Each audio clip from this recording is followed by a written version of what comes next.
My Lecture, My Husband, episode 8 by Gidlisius. Permisi Pak, ucap gue begitu memasuki ruangan Pak Arya. Gue lihat dia lagi memeriksa makalah yang tadi dikumpulin. Ya, duduk, kata dia.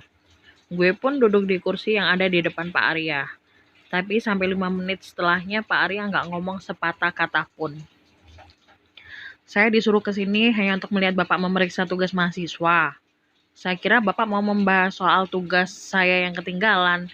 Tanya gue nggak habis pikir. Pak Arya setelahnya mengambil tasnya dan mengeluarkan sebuah makalah yang gue kenal sebagai makalah yang gue buat untuk mata kuliah dia tadi.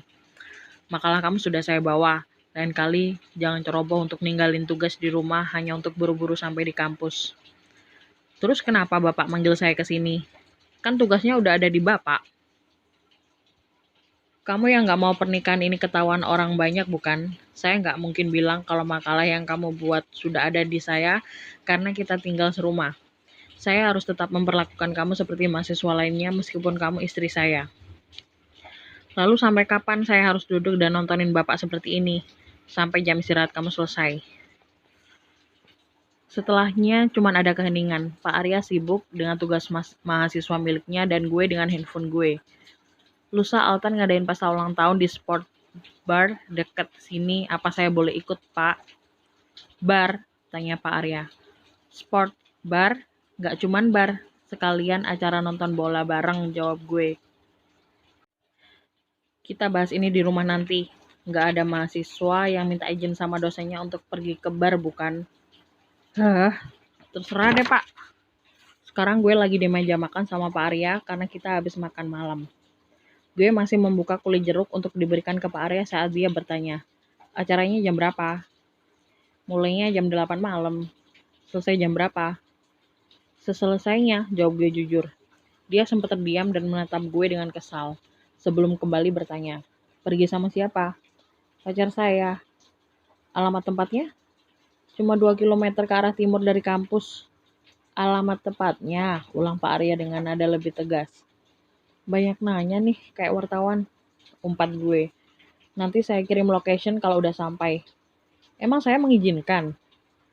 Kalau gitu ngapain nanya-nanya? Timpal gue kesel sambil menaruh kulit jeruk yang sudah selesai gue kupas di depan dia. Buat bahan pertimbangan, jawab Pak Arya. Ayolah mas, kan gak sering ini, kata gue dengan memohon. Gue bisa melihat Pak Arya menaikkan sebelah alisnya sekarang. Mungkin karena ini pertama kalinya gue memanggil dia dengan panggilan mas, bukan om seperti biasa. Kenapa harus di bar? Tanya dia lagi. Sport bar, bukan bar biasa. Tapi tetap ada minuman beralkoholnya kan di sana? Tanya dia dengan menusuk.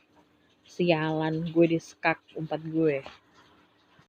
Iya, tapi kan saya nggak minum mas. Siapa yang bisa ngejamin? Saya nggak percaya. Terus mas maunya gimana? Mau ikut gitu dan membuat semuanya tahu kalau kita udah nikah? Itu option pertama. Jawab dia masih dengan santai seolah itu bukan masalah besar. Dasar keras kepala. Option lainnya apa? Tanya gue masih mencoba bersabar, meski dalam hati udah dongkol banget. Saya yang ngantar kamu dan saya yang jemput kamu saat tengah malam. Kalau acaranya belum selesai gimana? Tanya gue nggak terima. Itu sih pinter-pinternya kamu untuk mencari alasan aja. Gue mau marah. Seperti biasa, kalau malam gue akan berada di balkon apartemen untuk video call bersama teman-teman gue ataupun Kara. Gue nggak mau ngambil resiko Pak Arya lewat di belakang gue saat gue lagi video call sama mereka. Bisa makin repot nanti. Sekarang gue lagi video call sama Kara. Dia minta maaf karena nggak bisa ikut ke acara ulang tahun Altan karena harus menghadiri acara lamaran saudara sepupunya. Dia juga baru tahu tadi karena orang tuanya baru bilang. Sepupu kamu umurnya berapa? Tanya gue. Seumuran kita, jawab Kara. Perempuan ya? Tebak gue yang diangguki sama Kara. Kok bisa nebak? Tanya Kara. Ya kalau perempuan seusia kita nggak aneh untuk menikah. Kecuali laki-laki, tapi kalau udah berpenghasilan juga nggak masalah sih. Kalau masih kuliah kan jatuhnya jadi ngebebanin orang tua. Kecuali untuk kasus kayak Yuda Iim yang emang pada dasarnya dijodohin. Kamu mau nikah muda? Tanya Kara tiba-tiba yang membuat gue salah tingkah. Hah? Enggak kok. Enggak gitu kok maksud aku. Jujur aja aku belum siap kalau harus menempuh jenjang itu sekarang. Beban aku masih terlalu banyak menurut aku. Jawab Kara yang membuat gue merasa miris. Aku ngerti kok. Kamu hati-hati di sana ya. Nanti aku minta tolong Yuda dan Juna untuk nganter kamu pulang setelah acara selesai. Jangan pulang sendirian, oke? Aku nggak akan pulang sendirian kok, jawab gue dengan setengah meringis mengingat percakapan gue dengan Pak Arya tadi. Aku mau ngerjain tugas dulu. Good night, sleep well sayang, kata Kara sambil mengecup layar handphonenya yang gue balas dengan lambaian tangan. Semangat ngerjain tugasnya. Setelah gue pun menutup panggilan itu dan kembali merenung kira-kira kapan dan bagaimana cara menyampaikan yang tepat kepada Kara.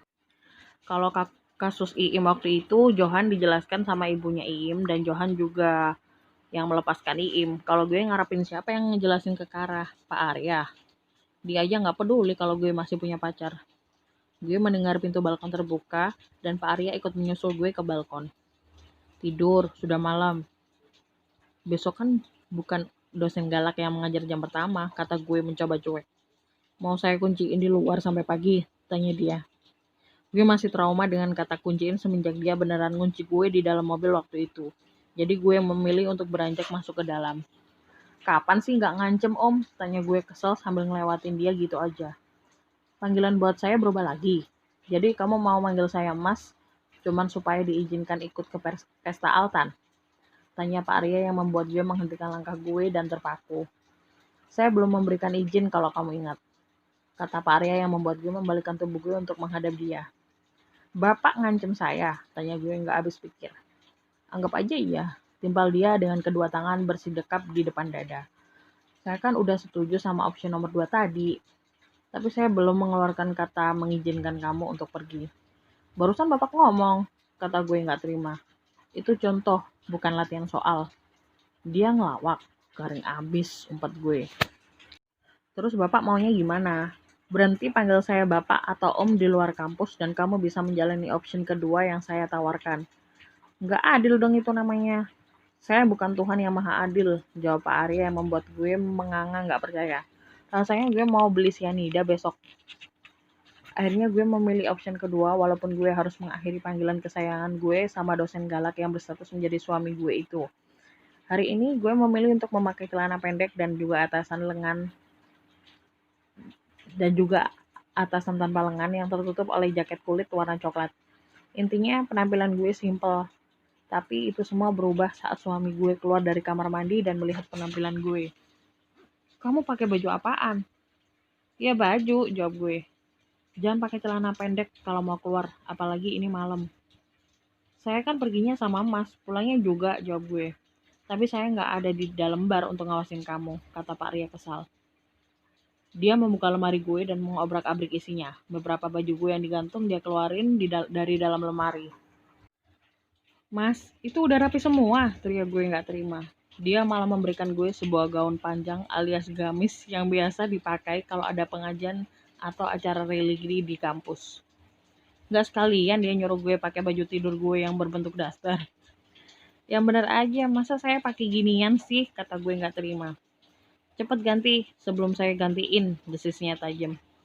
Gue ngebuka jaket gue dan baju gue yang membuat Pak Arya spontan memalingkan wajahnya. Dan gue mengambil pakaian seadanya yang udah berserakan di kasur gue. Sampai kapan mas mau diem di situ? Cepat, keburu telat, kata gue setelah selesai mengganti baju.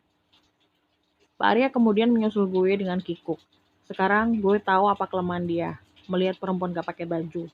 Besok-besok gue akan mencoba cara ini lagi. Bersambung, ditunggu ya.